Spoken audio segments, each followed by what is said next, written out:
ബിസിനസ്സുകാരെ സംബന്ധിച്ചിടത്തോളം ആ ബിസിനസ്സിനെ പ്രോഫിറ്റബിളായിട്ട് കൊണ്ടുപോവുക എന്നുള്ളത് വളരെ പ്രധാനമാണ്. പ്രോഫിറ്റബിളായി കൊണ്ടുപോകുന്നതോടൊപ്പം ആ ബിസിനസ്സിന് വളർച്ചയും ഉണ്ടാവണം. നമ്മൾ നോക്കിക്കഴിഞ്ഞാൽ, നമ്മൾ പഠനം നടത്തിക്കഴിഞ്ഞാൽ, നമ്മൾ നിരീക്ഷണം നടത്തിക്കഴിഞ്ഞാൽ കാണാൻ കഴിയും, തുടക്കം കുറിക്കുന്ന പല ബിസിനസ്സുകളും വളരെ പെട്ടെന്ന് പൂട്ടിപ്പോകുന്നു.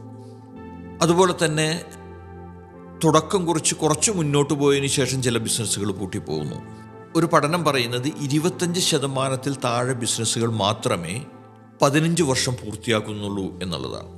നിങ്ങളുടെ ജീവിതത്തിൽ വലിയ മാറ്റങ്ങൾ ഉണ്ടാവണമെന്ന് നിങ്ങൾ ആഗ്രഹിക്കുന്നുവെങ്കിൽ, നിങ്ങളുടെ ജീവിതത്തിൽ വിജയങ്ങൾ ഉണ്ടാവണമെന്ന് നിങ്ങൾ ആഗ്രഹിക്കുന്നുവെങ്കിൽ, അതിന് നിങ്ങളെ സഹായിക്കുന്ന ഒരു വലിയ പ്ലാറ്റ്ഫോമാണ് അൻവർ സാം മാജിക് വൈബ്സ്.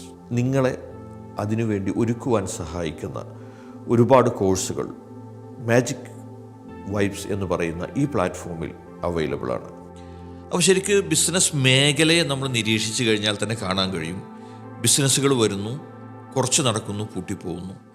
ചില ബിസിനസ്സുകൾ തുടക്കത്തിൽ തന്നെ പ്രതിസന്ധിയിലേക്ക് പോകുന്നു. അതിനവർ കാണുന്ന കാരണങ്ങൾ, കാരണം ഇത്തരം ബിസിനസ്സുകളിലൂടെ കടന്നു പോകുന്ന ആളുകളുമായി സംസാരിക്കുമ്പോൾ മനസ്സിലാക്കാൻ കഴിയുന്നത് അവർ പറയുന്ന കാരണങ്ങൾ വളരെ വ്യത്യസ്തമാണെന്ന് പറഞ്ഞാൽ അയഥാർത്ഥ്യമാണെന്ന് പറയാൻ കഴിയും. അതായത് മാർക്കറ്റിലുള്ള പ്രശ്നങ്ങൾ, എൻ്റെ മുമ്പിൽ തന്നെ പുതിയ ഒരു ബിസിനസ് തുടങ്ങി, അതല്ലെങ്കിൽ പുതിയ നിയമം വന്നു, അതല്ലെങ്കിൽ സാമൂഹ്യ സാഹചര്യങ്ങളിൽ മാറ്റം വന്നു, ഇങ്ങനെ തുടങ്ങിയ കുറേ കാര്യങ്ങളാണ് പറയാറുള്ളത്. സത്യത്തിൽ നമ്മൾ വളരെ റിയലായിട്ട് പറയുകയാണെങ്കിൽ ഇതിൻ്റെ ഏറ്റവും പ്രധാനപ്പെട്ട കാരണം എന്ന് പറയുന്നത് ഓൺട്രപ്രണറാണെന്ന് നമുക്ക് മനസ്സിലാക്കാൻ കഴിയും. ഈ ബിസിനസ്സിനെ മുന്നോട്ട് നയിക്കുന്ന വ്യക്തിയുടെ മാനസികാവസ്ഥ തന്നെയാണ് ആ ബിസിനസ്സിനെ പ്രതിസന്ധിയിലേക്ക് കൊണ്ടുപോകുന്നത് എന്ന് ഉറപ്പിച്ച് പറയാൻ കഴിയും. ഞാനത് പറയാനുള്ള കാരണം, ഏത് പ്രതിസന്ധിയിലൂടെ നമ്മൾ കടന്നു പോകുമ്പോഴും അതിൽ ഒരു ബിസിനസ് സാധ്യത കണ്ടെത്തുകയും ആ ബിസിനസ് സാധ്യതയെ ഉപയോഗപ്പെടുത്തുകയും ചെയ്യുന്ന ആളുകൾ മാത്രമാണ് സസ്റ്റെയിൻ ചെയ്യുന്നത്. 15 വർഷത്തിൽ കൂടുതൽ നിലനിന്ന ഏത് ബിസിനസ്സിനെ സംബന്ധിച്ച് നോക്കിക്കഴിഞ്ഞാലും അവർ 2, 3, 4 ചലഞ്ചസുകളിലൂടെ കടന്നു പോകുന്ന ആളുകളാണ്. അപ്പോൾ ഈ ചലഞ്ചസുകളിലൂടെ കടന്നു പോകുമ്പോൾ അവിടെ ഉണ്ടായിട്ടുള്ള പ്രതിസന്ധിയെ ഓപ്പർച്യൂണിറ്റിയാക്കി അവർ മാറ്റി എന്നുള്ളത് കൊണ്ട് മാത്രമാണ് അവർ 15 വർഷത്തിൽ കൂടുതൽ അവർ ബിസിനസ്സിനെ നിലനിർത്തുന്നത് എന്ന് കാണാൻ കഴിയും. തുടക്കത്തിൽ ആവേശപൂർവ്വം ബിസിനസ് തുടങ്ങുന്ന ആളുകളുണ്ട്, വളരെ റിസ്ക് എടുത്ത് ബിസിനസ് തുടങ്ങുന്ന ആളുകളുണ്ട്.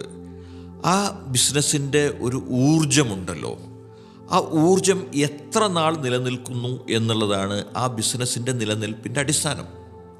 അപ്പോൾ ആ ഊർജം നഷ്ടപ്പെടാൻ ഉള്ള കാരണങ്ങൾ വന്നു കഴിഞ്ഞാൽ ആ ഓൺട്രപ്രണർ തളരുകയും ആ ബിസിനസ് തളരുകയും ചെയ്യും. ഞാൻ ഒരുപാട് ബിസിനസ്സുകൾ നിരീക്ഷിച്ചപ്പോൾ ഇതിൻ്റെ സ്റ്റെപ്പുകളുണ്ട്, വളരെ പ്രധാനമാണ് ഇതിൻ്റെ സ്റ്റെപ്പുകൾ. ബിസിനസ് സ്ഥാപനത്തിലേക്ക് പോകാനുള്ള മാനസികാവസ്ഥ ഇല്ലാതിരിക്കും. കോളുകൾ കസ്റ്റമേഴ്സിൻ്റെ, അതുപോലെ തന്നെ ക്ലയൻസിൻ്റെ, അതല്ലെങ്കിൽ വെൻഡേഴ്സിൻ്റെ കോളുകൾ അറ്റൻഡ് ചെയ്യാൻ വിമുഖത കാണിക്കുക. അതുപോലെ തന്നെ ഇത്തരം കാര്യങ്ങൾ നമ്മൾ ഫേസ് ചെയ്യാൻ മടിക്കുമ്പോൾ അതിന് സബ്സ്റ്റിറ്റ്യൂട്ടിനെ അവിടെ വേറെ ആൾ അപ്പോയിൻ്റ് ചെയ്യുക. ബിസിനസ് വിഡ്രോവൽ എന്ന് പറയുന്നൊരു സ്റ്റേജുണ്ട്, ഓൺട്രപ്രണറുടെ ബിസിനസ് വിഡ്രോവൽ എന്ന് പറയുന്നൊരു സ്റ്റേജുണ്ട്. ആ സ്റ്റേജിൽ എന്താണ് സംഭവിക്കുക എന്ന് വെച്ചാൽ, ടോട്ടലി ബിസിനസ്സിലേക്കുള്ള ഫോക്കസിനെ മാറിക്കൊണ്ട് തൽക്കാലം പിടിച്ചു നിൽക്കാനുള്ള കാരണങ്ങൾ കണ്ടെത്തും, ഫാമിലി റീസൺസിനെ കണ്ടെത്തും, പാർട്ട്ണർഷിപ്പ് കോൺഫ്ലിക്റ്റ് റീസണായിട്ട് എടുക്കും, അല്ലെങ്കിൽ സമൂഹത്തിൽ വരുന്ന മാറ്റങ്ങളെ റീസണായിട്ട് എടുക്കും. ഒന്നുമില്ലെങ്കിൽ നമ്മളുമായി ഒരു ബന്ധമില്ലാത്തൊരു കാരണമെങ്കിലും പറഞ്ഞുകൊണ്ട് ബിസിനസ്സിൽ നിന്ന് സ്ലോലി വിഡ്രോ ചെയ്യും. അപ്പോൾ ഇവിടെ പ്രധാനമായിട്ട് മനസ്സിലാക്കേണ്ട കാര്യം എന്താണെന്ന് വെച്ചാൽ, ഇത്തരം കാര്യങ്ങളിലൂടെയാണ് നിങ്ങൾ കടന്നു പോകുന്നത് എങ്കിൽ നിങ്ങൾ ഇമ്മീഡിയറ്റായിട്ടുള്ള ആക്ഷൻ എടുക്കേണ്ട സമയം ഇപ്പോഴാണെന്ന് മനസ്സിലാക്കുക. ഇതിലൂടെ ഞാൻ കടന്നു പോകുന്നുണ്ട്, ഞാൻ ഇതിൽ നിന്ന് മാറി ചിന്തിച്ചേ പറ്റൂ. തീരുമാനങ്ങൾ എടുക്കേണ്ടത് ഇപ്പോഴാണ്. നമ്മൾ മാറ്റിവെച്ച ഒരുപാട് തീരുമാനങ്ങളുണ്ട്, അതൊന്നും ഇപ്പോഴും നടന്നിട്ടില്ല എന്ന് നമുക്കറിയാം. അപ്പോൾ അതുകൊണ്ട് തന്നെ നിങ്ങൾ ഇപ്പോൾ തന്നെ തീരുമാനമെടുക്കുക.